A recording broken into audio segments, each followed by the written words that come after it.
Did you think that we had created you in play without any purpose, and that you would not be brought back to us? So exalted be Allah, the true King. Exalted is Allah, far is He above that.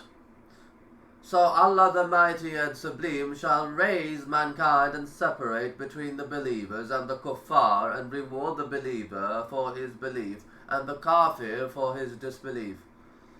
And we created not the heaven and the earth and all that is between them without purpose. That is the consideration of those who disbelieve. Then woe to those who disbelieve from the fire. Shall we treat those who believe and do righteous good deeds as those who associate partners in worship with Allah and commit crimes on earth? Or shall we treat the pious as the criminals? They all will die and will not be resurrected or reward for their actions. Never, certainly not. Then Allah threatened the kuffar and the polytheists and the sinners that they will certainly return to their Lord and made to account and be rewarded accordingly, pointing to the fact that resurrection is certain and that it shall happen without any doubt, and that the world is an abode of work, while the hereafter is the abode of recompense. This is the wisdom of Allah. Glorious is He and exalted.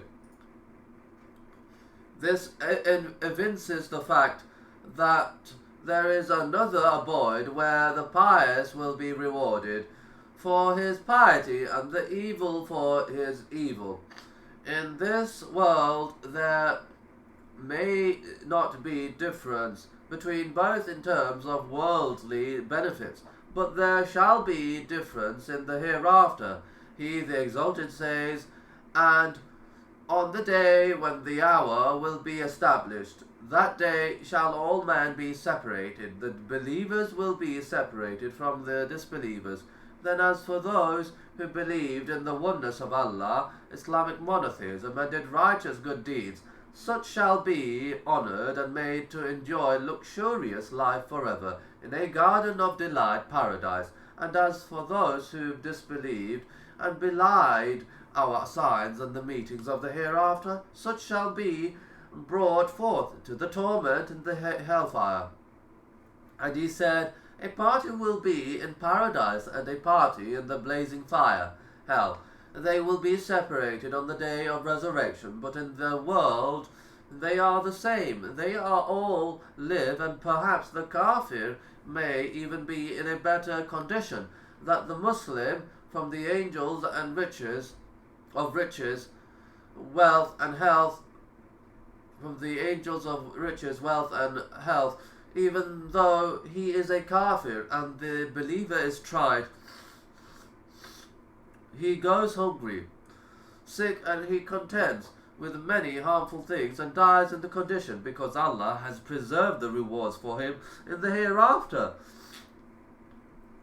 So he gets the reward for his good deeds in the hereafter, and his deeds will never be wasted. These are from the evidences for resurrection. They are evidences that are soundly intellectual and based on the Quran. The evidences for resurrection are many, yet the kuffar and the atheists reject it. Unfortunately, some of the people believe it, but do not get prepared for it, as if they reject it. The last day means all of what comes after death. That is the last day. So when a person dies and passes away, he enters the last day and has left this world. The first of the series of the events is that when the dead is placed in his grave and the soil is levelled above him and the people depart him, he will certainly hear the taps of their shoes. Two angels will come to him, and his soul will return to his body, and they will sit him up and ask him, who is your Lord? What is your religion? Who is your prophet? 3 questions. If he responds with the correct answers, he is saved and successful. But if he is unable to answer, he is unsuccessful and destroyed, and has wasted his stay in the worldly life. If a person says, how can the two angels come to him in his grave, while we do not see them? The response is, Allah is able to do all things. As for you, many things have been made invisible to you. So the angels will both come to him, and you will not see them.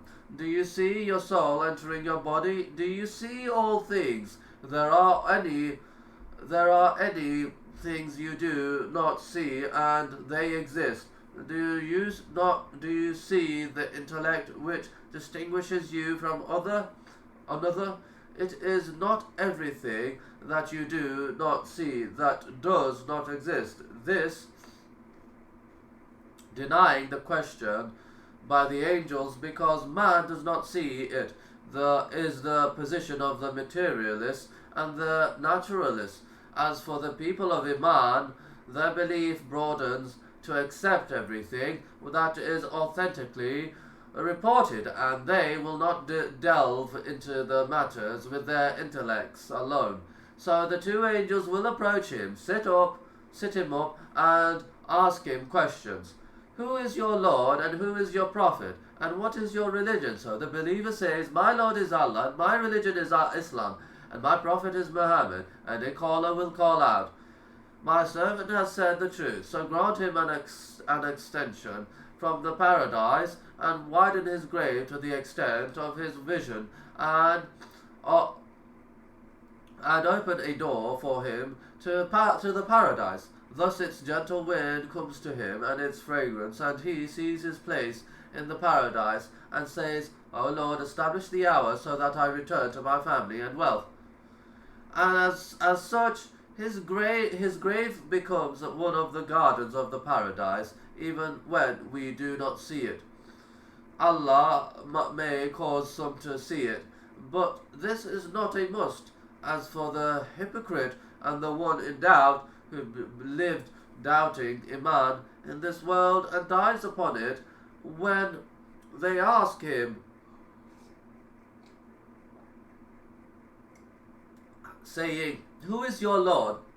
He will say, I do not know. What is your religion? He will say, I do not know. I heard the people saying,